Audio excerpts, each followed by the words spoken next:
Hi everyone.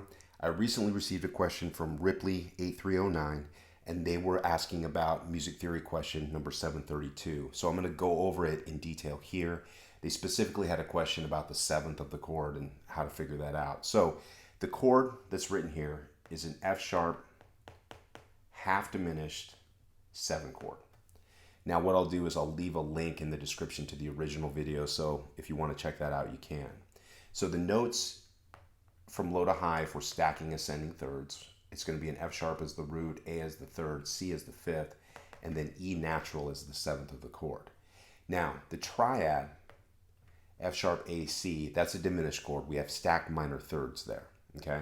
But the question had to do with the seventh of the chord. Now, here it's E natural, and the distance from the C up to the E, that's not a minor third, that's a major third. So that's why this chord is half diminished. If the E was E flat, now this distance would be a minor third, and so we'd have stacked minor thirds all the way through, and that's a fully diminished 7 chord, okay, versus half diminished 7. Now, I want to talk a little bit about the terminology here.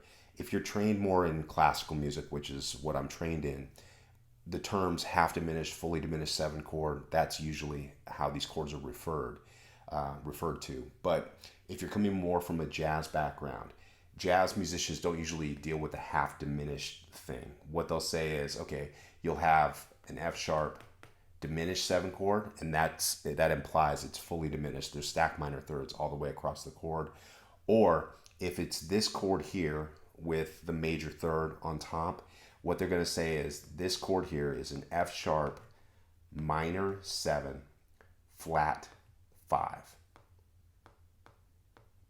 Okay, that's a jazz notation thing. So if you look at that, F sharp minor 7 flat 5, an F sharp minor chord would be F sharp A C sharp, and then you've got the seventh on top, which would be the E natural.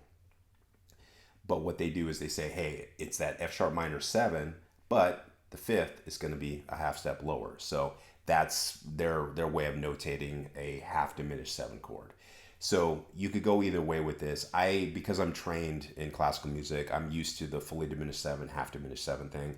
I don't think there's anything wrong with notating it this way. I think it's a little bit confusing because you get this F sharp minor 7, and right away when you say minor 7, F sharp minor 7, you think of a minor triad, but it's not. With this flat 5, it turns that chord into a diminished chord. So I just want to point that out because you'll hear these terms thrown around. But this fully diminished, half diminished 7 thing, that's kind of a classical music term. And if you're more of a jazz person, then you're going to be used to the one down here, the F sharp minor 7 flat 5. I hope that makes sense, and feel free, leave me a comment, leave me a question, and I'll see you next time.